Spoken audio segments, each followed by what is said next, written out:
Welcome to the Samuel Ranshaw house. This house was constructed in 1910, was constructed by Samuel Ranshaw and his wife, Emma, who were the wealthiest farmers in Johnson County at the time. And this was the piece de resistance of the community. It was the esteemed farm. But Samuel did manage to keep it a little bit austere, at least. It had hot and cold running water. It had boiler heat. It had electricity. It had hard and soft water, which were all very state-of-the-art, state of the times, high technology kind of things. It was white. It wasn't Queen Anne. It didn't have all of the extravagant extras. No curlicues or ornate wood. Few pieces of ornate, but nothing over the top. Houses had many purposes through the years. It was passed through the family. The Ranshaws owned it for many years. And when Samuel decided to retire and move into Iowa City, it was sold to another family.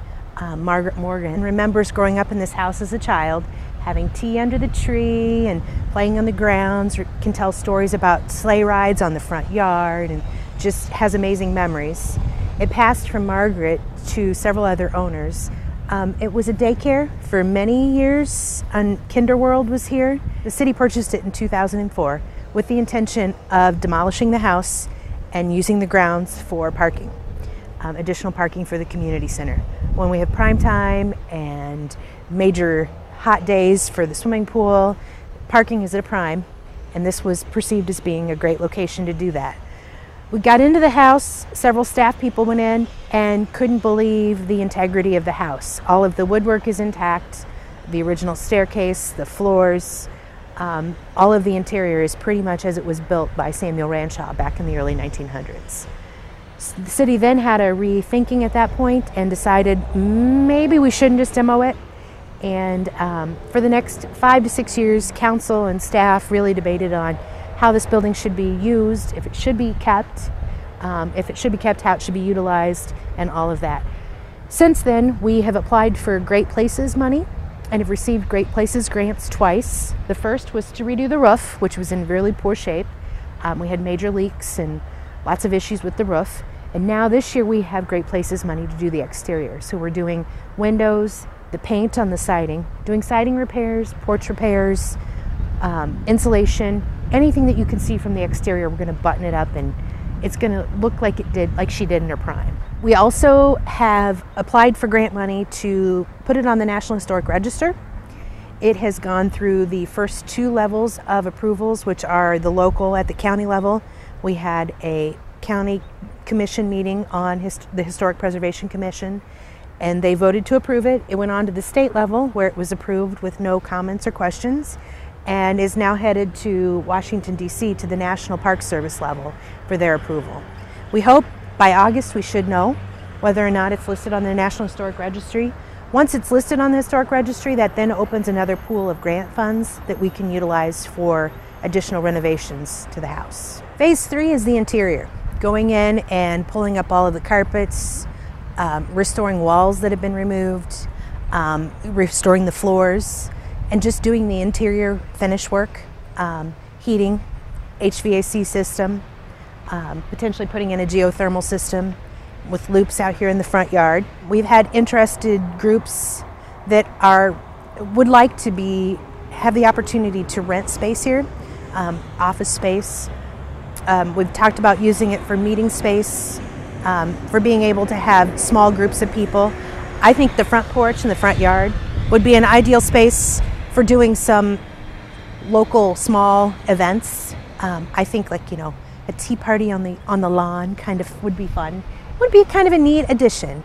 The Centennial Committee is hoping to have some direct use with the Ranshaw House in the year's worth of our centennial events. Being able to coordinate, this house would have been pretty timely to the city being incorporated. So being able to tie those two together would be really kind of cool. The bedrooms on the second level, I can see being rented office space, being somewhere that a person or a social service group would land. The first level, I can see being meeting space. I could see it being, it's small, of course, and it's not going to be wedding reception size, but having perhaps a baby shower, bridal shower, 20 to 30 people on the main level would be appropriate. We're installing a small kitchenette kind of feature and doing 2 bathrooms, male and female, on both levels, so that makes it truly usable for that angle.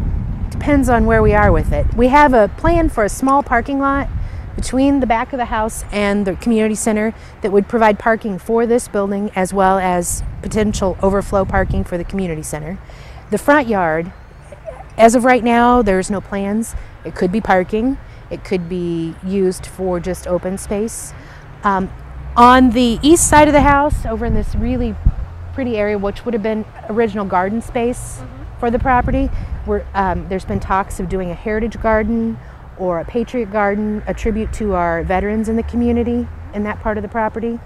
It just lends itself really to some cool opportunities with landscaping and that kind of thing.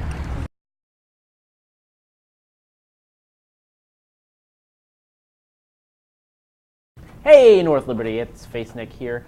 We're going to talk about construction today, because I know everybody loves construction. We're not actually going to be talking about road construction, which is a big improvement over previous summers. This year, we're going to be talking about 3 projects. The first project I want to talk about is our expanding library project, which is that way to me, but it might be a different direction for you. They started on it just last month. And they will be building this onto the west side of the current library structure. They'll be adding some more space for materials, more bookshelves and whatnot. There's going to be some additional meeting and study rooms that people can check out and do some studying, quiet time in there, tutoring, that kind of thing.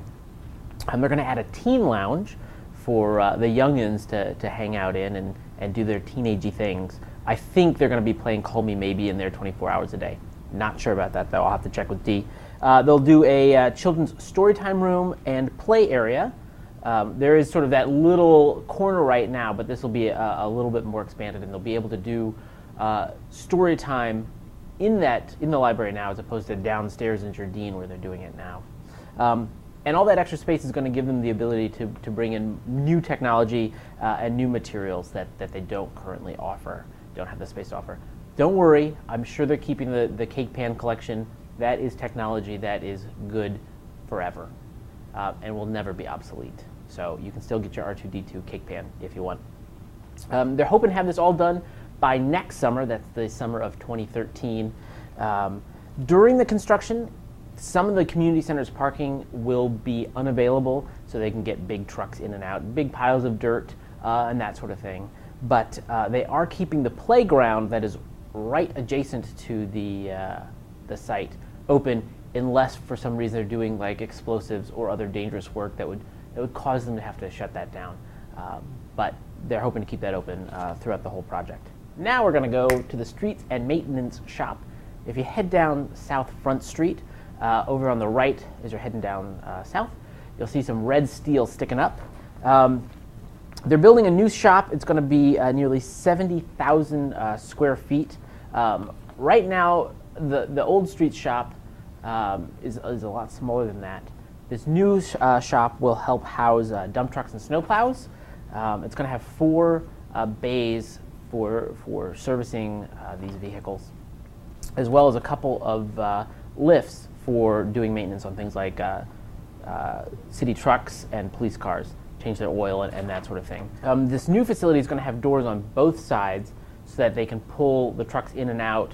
Right now they're set in 3 deep, so that if they want to get one of the middle trucks out, they've got to do a little sort of musical chairs thing to pull them out and pull them in and pull them out and pull them in. It's a really cute dance when they do it, and they've got a whole choreography that goes with it. But so that'll go away, but it'll be a little more convenient, a little more efficient.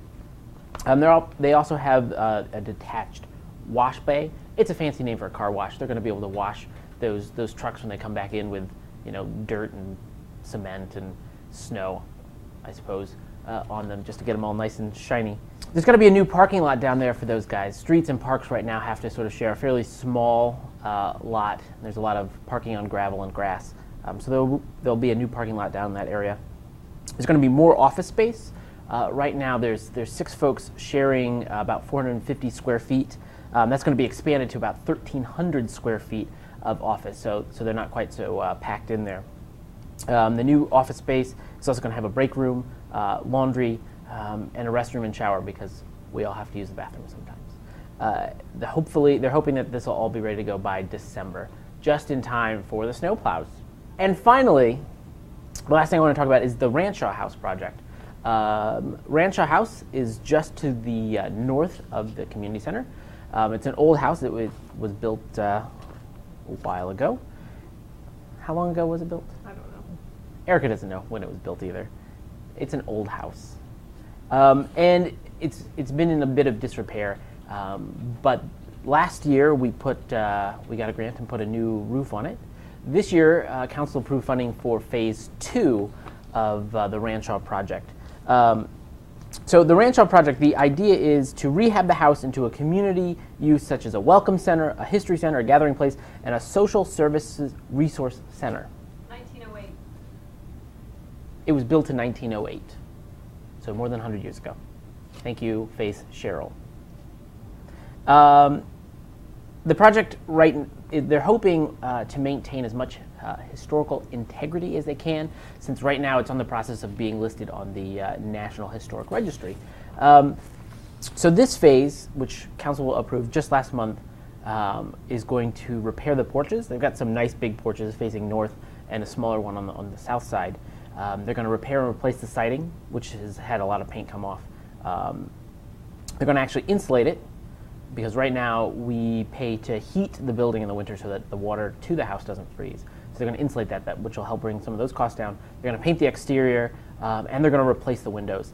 The project came in at about half of what they had budgeted. So hopefully when that whole project is done, they'll have a really nice place that, North Liberty's expanded so much in recent years that we've got a lot of new construction, whereas Old Town is still a pretty small part of North Liberty. So hopefully this will be a nice place, sort of bridging that gap between the new part of North Liberty and the old part of North Liberty for the community to use. And I'll see you guys next time on the next Face Nick. I'm going to go finish my coffee, because I drank leftover coffee in like half a cup this morning. It was awful.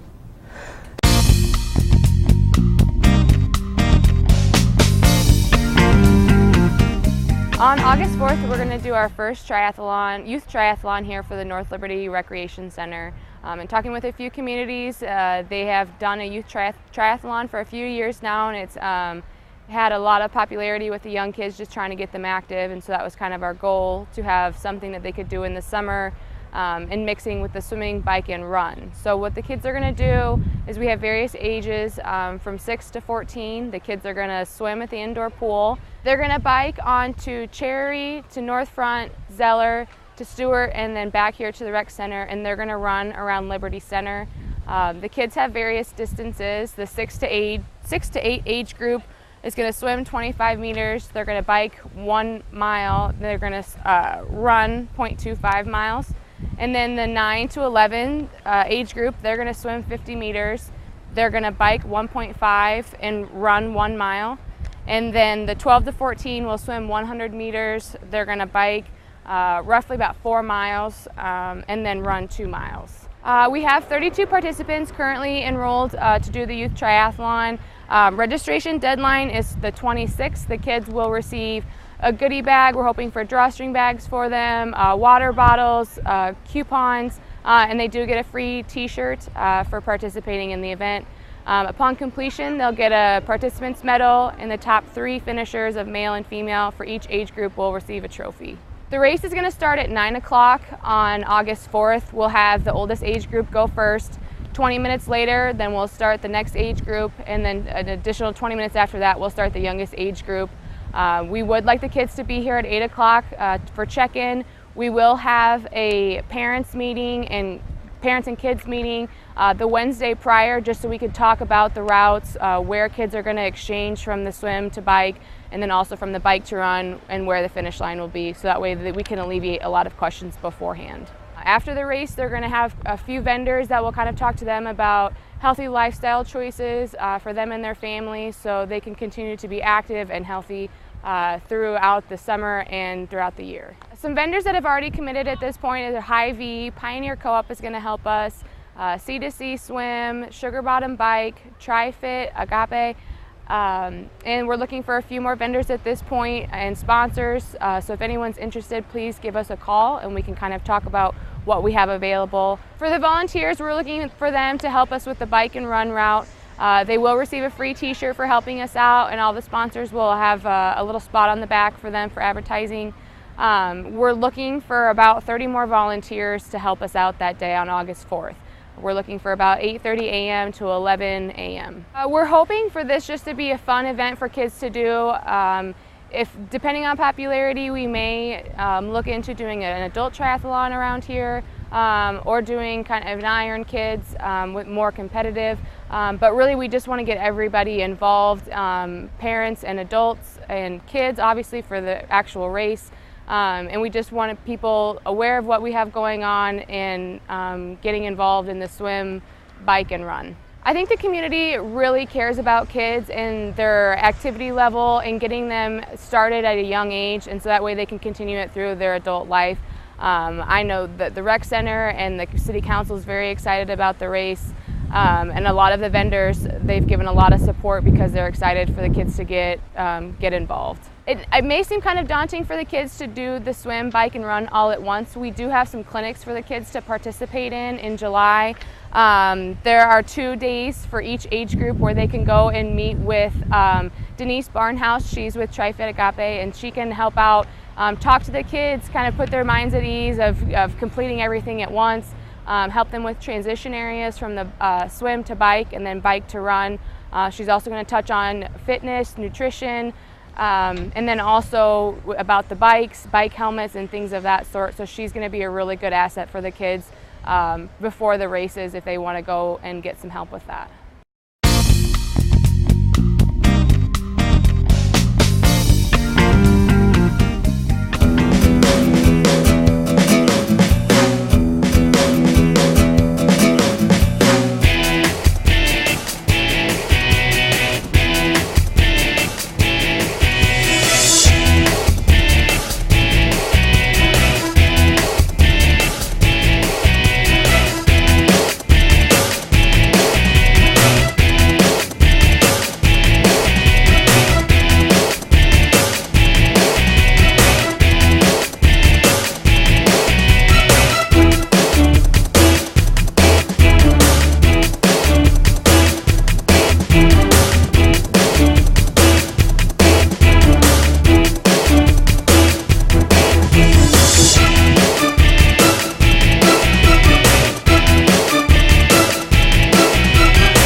The North Liberty Community Pantry is currently in a space about 15 by 36 feet. So it's a pretty restricted space. That's our entire space. It's our reception area, our distribution area, and our storage area. We do as good of a job as we possibly can to store everything in this space, but it gets really tight at times. Thankfully, there have been times like when construction happened down at Coral Ridge Mall, and we were able to get about 5,000 pounds for our pantry from construction. And we had food stacked everywhere, on the floor, under the table, on every single shelf. I know that the volunteers that I had helping to put the food into the pantry weren't sure where it was going to go. I wasn't sure where it was all going to go. It's a great problem to have, but unfortunately there have been some times when we could have gotten free food from Table to Table, an organization that does food recovery, and we've had to say, I'm sorry, we can't take it because we didn't have the space to be able to store it. We definitely have to limit how many people can shop for their food at a time. We have about 4, maybe 5 families shopping at a time. It depends on if it's one person shopping or if it's a couple or something like that. Or if they have children with them, then maybe it's only 3 because that takes up more space. We often have lines waiting outside, whether that's rain, sleet, snow, or a beautiful day. There's often lines waiting outside, especially at the beginning of the shift when people know that we're going to be opening.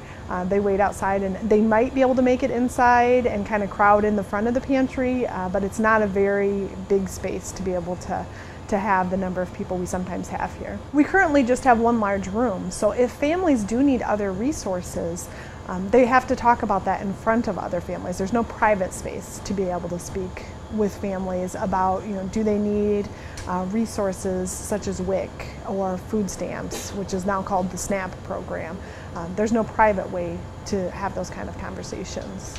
Our new building will be approximately 4 times the size of what we currently have. So it'll be just over 2,300 square feet, which is about the size of a nice size house, I should say. A good size house is probably bigger than that, but a nice size house, about 2,300 square feet.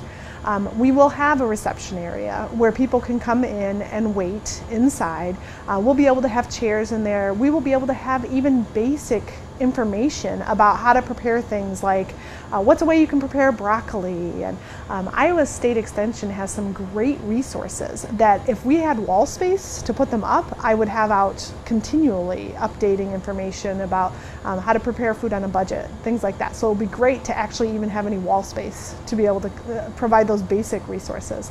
We'll actually have 2 restrooms in the new building because of the size. We're required to have 2 actually.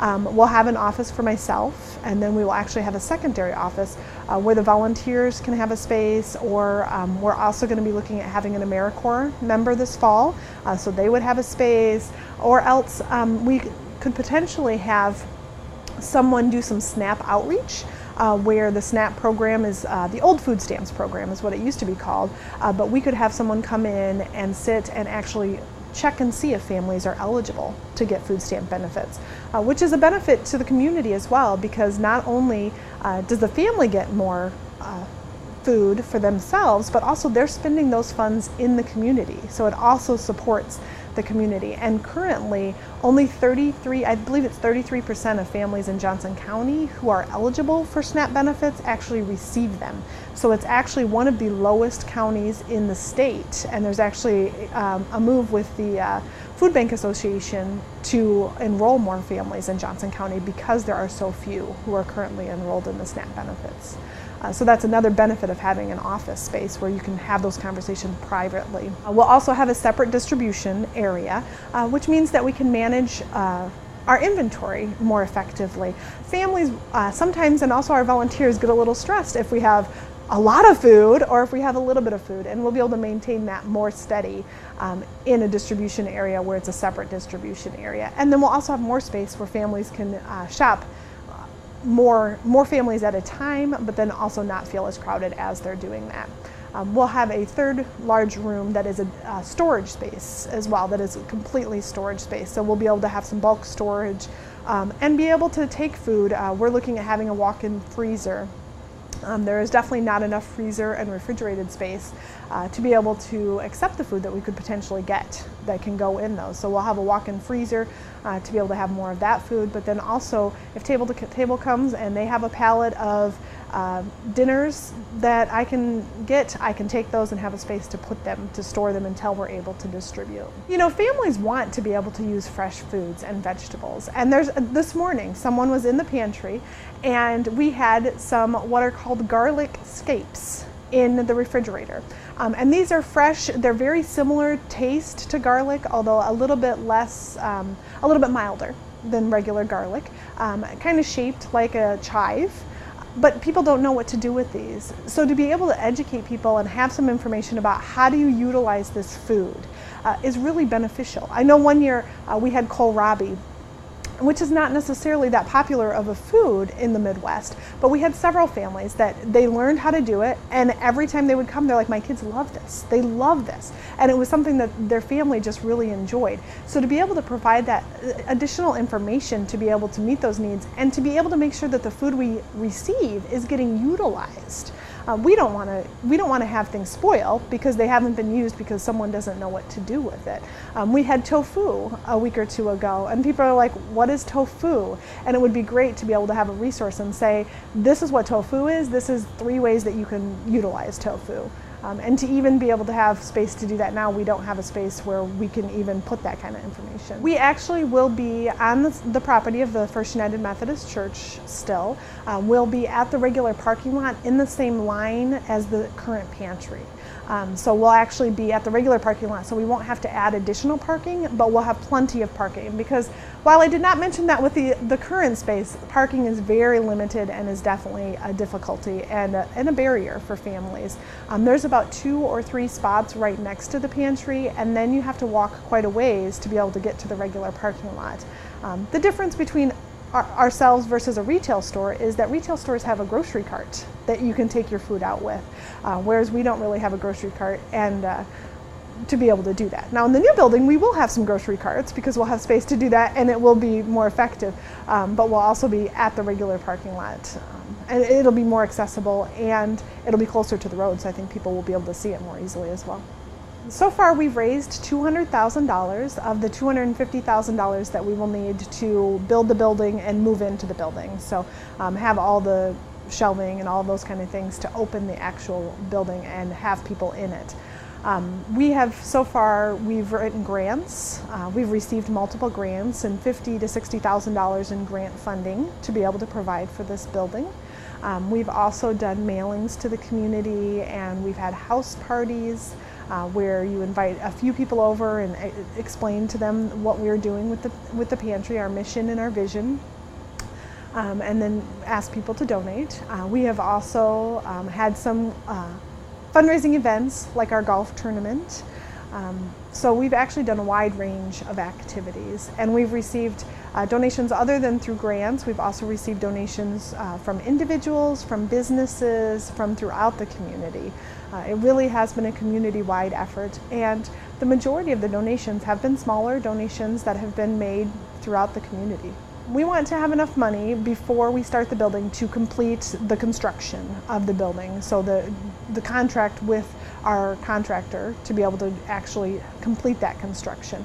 We're going to do a little bit of work ourselves, like some of the flooring we're going to install ourselves and some of the paint and things like that, but we're also going to have a contractor who will do the bulk of the work to make sure that it's done in a professional manner. And then, so we anticipate being able to break ground sometime later this summer or early fall to be able to start the building. It depends on the speed of the contractor, but most likely I would say between 4 and 6 months after initiation that we should be complete with the building. You know, I think it's great that we really work to be neighbors helping neighbors. We want to have great relationships with the families that we're serving, and the families really take ownership of the pantry. This is their North Liberty Community Pantry. And I think it's great that through this building project, it really has been neighbors helping neighbors, and everyone has gotten involved and everyone has been willing to really take part in this process.